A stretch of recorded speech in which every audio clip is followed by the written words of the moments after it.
سامنے ایک ایسی کہانی پیش کروں گی جس کی میں خود کہانی سنانے والی کی چشمدید گواہ ہوں، جس کی یہ کہانی ہے انہوں نے خود مجھے بتائی تھی، میں آپ سے آج شیئر کرتی ہوں۔ یہ گناہ کی ایک ایسی کہانی ہے جس کا اللہ تعالیٰ نے دنیا میں اسے فوراً اثر دکھایا تھا، یعنی اس کی سزا اسے دنیا میں ہی مل گئی تھی ہاتھوں ہاتھ۔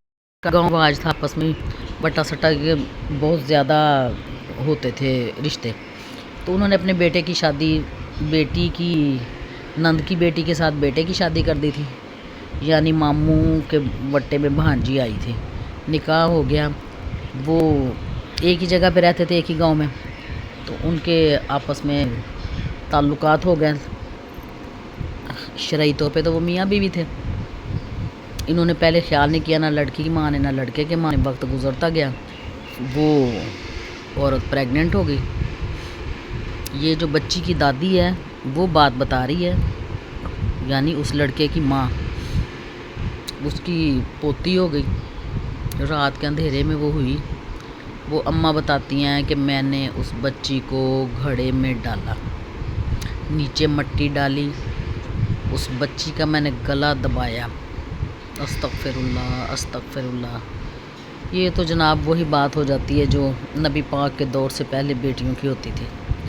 کہتی میں نے اس کا گلا دبایا، وہ بچی اتنی کہتی، یا مجھے لگتا ہے اس کے ضمیر کر رہا ہوگا ساتھ، ایسے کہتی وہ نہ ختم ہو، میں زور لگاؤں وہ نہ ختم، میں نے پورا زور لگا کے بچی کو ختم کیا۔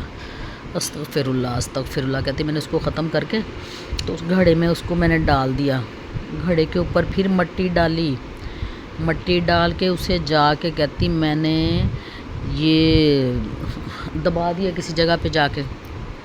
کچھ عرصہ گزرا، بیٹے کی شادی کر دی۔ بندہ پوچھے کہ وہ آپ کی حلال اولاد ہے، آپ نے کس لیے یہ قتل کیا؟ لیکن اس نے عورت نے کر دیا یہ سارا۔ بچی فوت ہو گئی، اس کو دفنا دیا قتل کر کے۔ بیٹے کی شادی دوبارہ رخصتی کروا لی، کہہ لیں، شادی تو ہو چکی تھی، نکاح ہو چکا تھا، رخصتی ہو گئی، وہ اپنے گھر میں آ گئی۔ اللہ تعالیٰ کی کرنی ایسے ہوئی کہ کچھ عرصے بعد اس عورت کے ہاتھ کے اوپر خارش ہونے لگ گئی، زخم ہونے لگے بڑے گہرے۔ اتنی شدید درد ہوتی تھی، اتنی شدید ہوتی تھی کہ وہ روتی تھی، چیخیں مار مار کے روتی تھی۔ میرے پاس آئی تو رہی ہو بہت زیادہ۔ میں نے کہا اماں آپ کے ہاتھوں کا اصل مسئلہ کیا ہے؟ کہتی پتہ نہیں کیا ہوا ہے، پھر اپنی باتیں بتانے لگ گئی، ایسے کہتی رہتی تھی۔ وہ چاند کی ابتدا میں اس کے ہاتھوں پہ وہ شروع ہو جاتی تھی، 14 تاریخ تک اس کے ہاتھوں کے اندر سے پانی بہنا شروع ہو جاتا تھا۔ اتنی خارش، اتنی تکلیف ہوتی تھی، انجیکشن بھی لگواتی تھی، جو مرضی کرتی تھی، لیکن اسے آرام نہیں آتا تھا۔ تو ایسے کرتے کرتے نا ایک دن وہ آتی روتی ایسی ہوتا رہتا۔ ایک دن میں نے اسے پوچھا، میں نے کہا اماں آپ کے ہاتھوں پہ یہ کیا ہوا ہے، کیوں ایسے کرتی ہو؟ پھر اس نے مجھے اپنی ساری داستان بتائی کہ کیسے کیسے اس نے اپنی ایک بے گناہ پوتی کیسے قتل کیا، دنیا میں آتی ہوئی کیسے۔ میں نے کہا آپ نے یہ اماں کیوں کیا؟ میں نے ان سے بڑی سرزنش کی۔ میں نے کہا آپ نے ایک جیتی جاگتی جان کو کیوں آپ نے قتل کیا؟ اللہ تعالیٰ پتہ بیٹیوں پہ کتنا راضی ہوتا ہے، اور آپ نے اللہ تعالیٰ کو ناراض کیا ہے، اللہ تعالیٰ نے اس کی سزا پتہ نہیں آپ کو دی ہے۔ کہتی وہ پہلے بلکہ کہہ رہی تھی کہ مجھے یہ وہی سزا ملی ہے کہ میں نے جو ایک جان کا قتل کیا۔ اللہ تعالیٰ کی کرنی دیکھیے، کچھ دن گزرے، اس کے ایک پوتا ہوا، پھر دوسرا پوتا تھا۔ جب یہ میری شادی ہوئی ہے تب ان کا دوسرا پوتا تھا، تو وہ خود ہی یہ بات بتاتی تھی۔ تو دوسرا پوتا پیدا ہوا تو بیٹے کو معدے میں کوئی ایسا انفیکشن ہوا کہ وہ 3-4 دن کے اندر اللہ کو پیارا ہو گیا۔ 2 بیٹیاں تھیں، ایک بیٹا تھا۔ وقت گزرتا گیا، وہ بہو نے اور شادی کر لی۔ پوتے جو تھے وہ ماں کے ساتھ، کبھی نانی کے گھر، کبھی دادی کے گھر۔ یہ عورت کو بڑا دکھ رہتا تھا۔ پھر اس کا اماں بڑا روتی تھی، اور اس کے ہاتھ کا مسئلہ ویسے ہی تھا۔ کم و بیش کوئی 15 سال اس کے ہاتھ جو ہے نا ایسے ہی رہے۔ میں دیکھتی تھی ایسے ہی، مگر میں بھی اللہ تعالیٰ سے بڑی توبہ کرتی تھی، یا اللہ ہمیں ایسے گناہوں سے بچا۔ قصہ مختصر، اس کی ساری اولاد اس کی آنکھوں کے سامنے چلے گی۔ جوان بیٹی تھی وہ دونوں فوت ہو گئیں، بیٹا پہلے فوت ہو گیا تھا، وہ تقریباً 100 سال سے اوپر ہو گئی تھیں، چلا نہیں جاتا تھا۔ ان کا چہرہ ایسے تھا، سارا مسام بند ہو چکے تھے، جیسے ہوتے ہیں نا، جیسے چائے کی اوپر آئی ہوئی بلائی ہوتی ہے نا، ایسے ان کی جلد چہرے کی ایسے تھی، یہ میں آپ کو بالکل حقیقت بتا رہی ہوں، اس میں کوئی جھوٹ یا کوئی کہانی کوئی ایسے نہیں ہے۔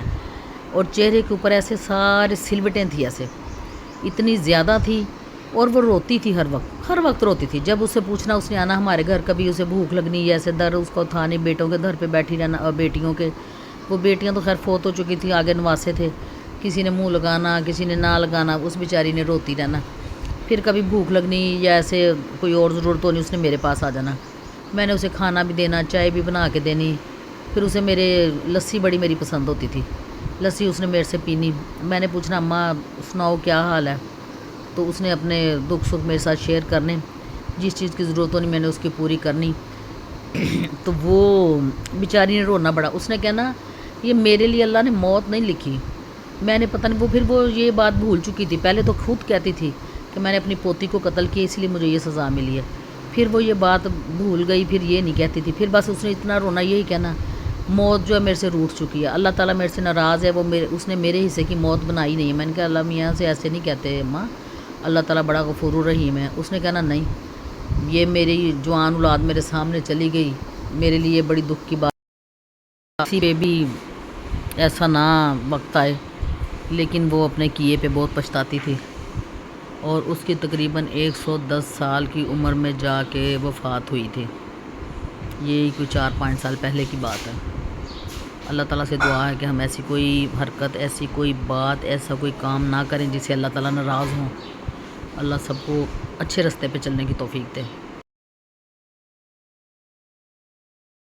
کی جاتی ہیں، آپ کو پسند ہے تو شیئر اینڈ سبسکرائب ضرور کیا گیا، بس میں اپنی اچھی سی رائے دیا کیجیے۔ اللہ حافظ، دعاؤں میں یاد کیا اور بیل آئیکن کو دبائیں۔